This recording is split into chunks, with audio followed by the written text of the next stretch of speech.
ঈদ মোবারক, ঈদ মোবারক, ঈদ মোবারক, সবাইকে জানাই ঈদ মোবারক।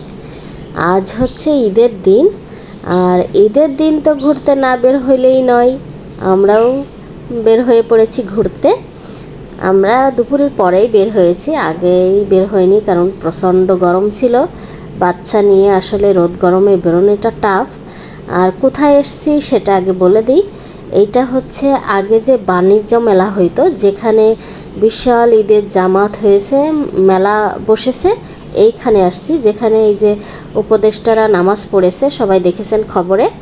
সেইখানটায় আমরা আসছি ঘুরতে। মানে যাওয়ার প্ল্যান ছিল অন্য জায়গায়, কিন্তু মাঝপথে এসে গাড়ির একটু সমস্যা হচ্ছিল। তো এইখানেই এসে মানে গাড়ির সমস্যা হচ্ছিলাম, তো বললাম যে এখানেই নেমে যাও, এখানেও তো মেলা হচ্ছে, এখানে জামাত হয়েছে ঈদের, তো এখানে চলো। তো সেখান থেকে নেমে পড়ছি, নেমে ঘুরতেছি। খুব ভালো লাগছে, কারণ অনেক মানুষই আছে। তবে মানে আমার মনে হচ্ছে যে এবার একটু রেকর্ড, যে ঢাকা শহরের মানুষ মানে অতিরিক্ত ঢাকা শহর ছাড়ছে। এবার খুব কম মানুষ আছে, মানে লং টাইম ছুটি পেয়ে এত মানুষ কখনো, মানে এত ফাঁকা ঢাকা কখনো হয় না। বাট এইবার এতটা ফাঁকা, মানে রিল্যাক্স একদম ঈদের দিন। তারপরেও দেখেন খুব বেশি যে এখানে মানুষ তা কিন্তু নয়। অথচ এইটা যদি নর্মাল শুক্রবার হয় তারপরেও এসে ভিড় থাকে। যাই হোক, এখানে এসে বাচ্চারা আবার এই যে খেলনাতে উঠালাম, কি সুন্দর ঘুরতেছে দেখেন, কোনো সমস্যা নেই। বাট এর পরে বাদে বিপত্তি, সেটা কি আমি দেখাচ্ছি। এই যে দোলনাটা, এই যে বাচ্চারা বসাই দিয়েছে, চেন দিয়ে করা, এটাতে ঘুরতেছে। এখন আমার বাচ্চা একটু মানে সাহসী কম, মানে একটু ভয় টাইপের পায়। এই যে দেখেন বসে গেছে, কিন্তু একটু হালকা জোরে ঘুরাইছে। আমি অবশ্যই এটা স্পিড করে দিয়েছি, তাই নাই এত জোরে ঘুরাইনি।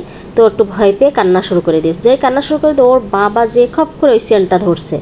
এখন এই চলন্ত এতে দেখা যায় এভাবে ধরলে তো একটা অ্যাক্সিডেন্ট ঘটে যাইতে পারতো। সবাই মানে একটু থতমতো খেয়ে গেছে। ওই যে আমার মেয়ে কাঁদতেছিল, ওর বাবা যে ধরছে। তো আল্লাহর রহমত যে কোনো বাচ্চা পড়ে যায়নি, বা আমার বাচ্চাও পড়েনি, কোনো সমস্যা হয়নি। আমি ভয় পেয়ে গেছিলাম। যাই হোক, আল্লাহ রক্ষা করছে, লাখো কোটি তার দরবারে শুকরিয়া। আর মেলাটা হচ্ছে এই যে এখানে প্রচুর দোকান বসছে, সব জিনিসপত্র, খাবার দাবার, অনেক কিছু এখানে বসছে। তাই একটু ঘুরে ঘুরে দেখতেছিলাম যে আসলে কি। কিন্তু দেখেন, আমি মনে করি যে এইবার মানে শুক্রবারেও এসছে বেশি মানুষ হয়। বাট ঈদের একটা দিন ঢাকা শহর এত ফাঁকা, আমার রাস্তাঘাটে বের হলে না একদম গ্রামের পরিবেশ, নিরিবিলি। আর যেখানে অলিতে গলিতে রিক্সায় যেতে হয়, সেখানে তো একদম কথাই নেই, কোনো গাড়িই নেই, মানে ওই দিয়ে একটা রিক্সা যাচ্ছে। এত ভালো লাগছে যে ঢাকা শহর এই প্রথম মনে হয় এত খালি হয়েছে। কারণ মেন হচ্ছে, এর কারণ হচ্ছে যে লং টাইম ছুটি পেয়েছে, একটা না অনেকটা ছুটি পেয়েছে, এই জন্য বেশিরভাগ মানুষ ঢাকা ছাড়ছে। কিন্তু আমরা বাড়িতে যাইনি এবার। আমরা যদি আল্লাহ বাছাই রাখে তো আমরা কোরবানিতে যাব। যাই হোক, ওখান থেকে ঘোরা শুরু মানে শেষ করে আমরা আবার বের হয়েছি। আমরা রিক্সাতে উঠেছি, আমরা যাব হচ্ছে নির্বাচন অফিসের সামনে, নির্বাচন ভবনের সামনে, ওখানে যাব। এই তো চলে এসেছি। এখানে একটু ঘোরাঘুরি করব, একটু খাওয়া দাওয়া করব, তারপরে এখান থেকে আমরা বাসার দিকে রওনা দেবো। তো ওখান থেকে ওর বাবা লাচ্ছি খাওয়াইছিল, তো আমরা লাচ্ছি টাচ্ছি খেয়ে চলে এসেছি। এখানে একটু ঘোরাঘুরি করছি। এখানেও তো প্রচুর খাবার দাবারের দোকান বসে, এখানেও জিনিসপত্র বিক্রি করে, সব কিছুই আছে। তো যাই হোক, ঈদের দিন ঘুরতে কে কোথায় বেরোয়েছেন অবশ্যই কমেন্ট করবেন, ভালো লাগবে। আর ঈদের দিন না ঘুরলেই তো ভালো লাগে না, ঈদ ঈদ মনে হয় না। ওর বাবা আবার আমাদের জন্য ডাব আনতে গেছে। এখন এই তো ডাব নিয়ে আসছে, ডাবটা খেয়ে নেব, তারপরে আর একটু ঘোরাঘুরি করব, কারণ ঘোরার তো কোনো শেষ নেই। আমি লাস্টে বলছিলাম যে বাসায় চলো, আর ভালো লাগতেছে না গরমে বসে থাকতে। আর এই যে এই ডাবের এই শেষিটা খেতে অসাধারণ লাগে, আমার মেয়েও পছন্দ করে, আমিও।